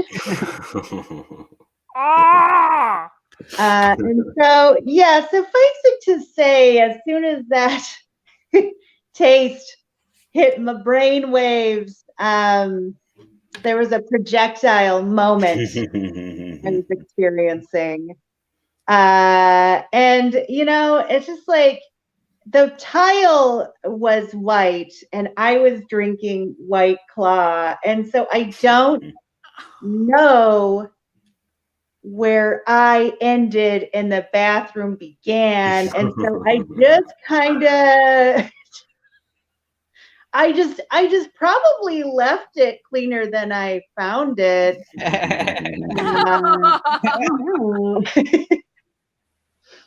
Yeah, so I'm never gonna stay there again, but lesson learned. I'm sure there's a better punchline here. Just don't stay there. So that's that. I do want to tell my joke. I did live in a rich city for a while. I lived in Santa Monica, California, and it's very rich. Like, this is like a Conan O'Brien lives in this city. And I was not a rich person, so it was kind of awkward. One time I overheard somebody say, Italy. I remember Italy. And I thought to myself, I too remember Italy. It was that time that I put spaghetti sauce on a ramen just to mix it up. And but then I said out loud, next customer in line. So it was all good. I think that's all I wanted to work on. Awesome. Oh my gosh. Okay. I wrote some stuff here. None of it makes sense to me, so I hope that it makes sense to you. I loved all of the hotel stuff. I don't know if you're familiar with the Cecil Hotel or like the documentaries and stuff on that, and like the whole Elisa Lam case. But this chick's body ended up in the water towers on the rooftop of the Cecil Hotel, and then people drank and brushed their teeth with her body water. So of course my brain went there. Especially, I thought that you were going there too when you're like, the water tasted like Chinese food, and I'm like, oh shit, she was Korean though. But like, I really pictured it going there, but I feel like you could actually incorporate that into the joke, because like we've got some nodding heads. It's well known enough that the reference would be caught. Yeah, if you That's watch nodding heads. You've also got some shaking heads. I can do. It's a big note. Do. So you can do the true crime. I can do the fake crime. It is in an episode of Castle, so I can reference that as well. Well, they put it in that episode of Castle because it happened in real goddamn life. When you were saying that the place looked like an opening scene from Law and Order, like my brain went a little bit darker. I'm like, it's like a prelude scene in Saw, or it's it's like the building you'd see in Hostel, or like I loved The Shining thing. I actually was writing The Shining right before you made that reference. Let's see. Yeah, I feel like when you were like, so any minute when I'm walking down the hall, I feel like I'm going to turn and see the twins. Right before you said the twins, my brain was like, Jigsaw. So it's like, you get to your room and he's like, hello, I would like to play a game. There's no water in this room, but plenty of alcohol. I saw it going somewhere with their, but yeah, definitely. I wrote here, could have ended up in the water tanks on the roof. So I feel like that's where I was going with ending it, but people would really have to be familiar with that story. Yeah, all this feedback is rubbish. Jesus Christ. I didn't take good notes at all, but I thoroughly enjoyed your set. Well, I was thinking like back to the Jigsaw thing. It had like a TV, the type of TV that you would have on the movie Saw. Oh, I was expecting it to turn on any second. And, yeah. Like a big mask whips around. It's like, hello. But and it's David Attenborough's voice telling you about jellyfish. Yeah, that is all that I have. I think the only like feedback suggestions I would have is like a darker, grimier hotel to reference it to, because like the Overlook is iconic, but I picture that as a nice hotel. Whereas if you're like, I was basically in Hostel, like then I picture, oh, it's grimy, it's dark, it's got steel doors and guys wearing leather aprons. This is fucked. That's really all I have. And look into the Cecil Hotel stuff, because I feel like that would mesh really well in there for dropping some pop culture references. And on to Billy. What kind of feedback do you got? About the same kind. I wrote down hotel movie because right away when you said Law and Order, I was thinking like Law and Order SVU or something is a great. It gives you like the lens to see any location through kind of thing. A body in a shower curtain, you know. But yeah, there's something about being able to find one that more people know, or an iconic thing or whatever. And then at the end, when you were just saying like it had the kind of TV from Saw or something, and you could say like the kind of TV you find like wake up handcuffed to next to a hacksaw or something like that, or I don't know. But I really liked the drinking White Claw and the white tile and didn't know where I ended and the floor began or whatever. That was great. That was all really good. Awesome. Any more feedback from you, Billy? No. I am unfamiliar with the area, but I get it. I still get it. You know, it's yeah. I was assuming a small rinky-dink Canadian town, or Perfect. maybe it's more of a mid-size, like 100,000 people. That's So, like a big Canadian town, okay? That's a metropolis. Big city. It's all right. City folk. They got cement ponds and all kinds of shit. I know they don't talk like that in Canada, but that's okay. I'm a stupid American that's bad at geography. All right. Elliot, let's move the feedback on to you. Hey, yeah, when you come into the hotel, you could add some different senses. Like like the door chime sounds like the theme from Law and Order, like dun dun. It smells like Stephen King's ashtray or something like that. Like, oh, that's good. It did smell like smoke. I had to move 2 rooms because it was so smoky in there. Yeah. You're like, it was so smoky. You're like, is there an active fire? Nobody looks worried, so I'm not going to be worried. But, and then for the ending of that joke, you'd be like, you pay by the hour, but it stays with you forever. The money we saved doesn't pay for the mental real estate it takes up in my brain. And yeah, that's all I got. That is awesome. Elliot, you have got some awesome feedback tonight. I do just want to point that out. You have had very valuable tags to everyone's set. Oh yeah, thanks. I do just want to let you know, I appreciate it because shit, you gave me a lot of stuff and you just been consistently like, I got this, I got this, I got this, I got this. And I keep wanting to go, that's perfect. Yes. Like, I just wanted to call that out. Everyone has had phenomenal feedback, but Elliot, you've just been consistently fucking on it. So I did want to give you those accolades. I've done one other workshop with Elliot, and he was also the MVP of that one. So I think he's just got it. He's got it. Yeah. It was us three all in that other, Oh, yeah. that other workshop that he was in. So yeah, it's super funny. Okay, so he's got a reputation, and I'm just now learning this. All right, so.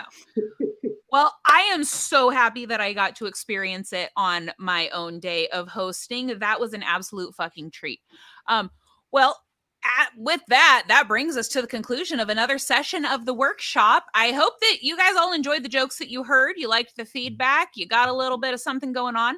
If you do want to join one of the panels, just message Scott or Kevin that you can find on our Facebook page or the Instagram and any of that stuff. They'll get you on a panel. You can write and joke along with us. Now, before we head out of here, let's go around. Everyone can tell us who you are, what you got going on, and where the people can find you. Let's start with Billy. Billy.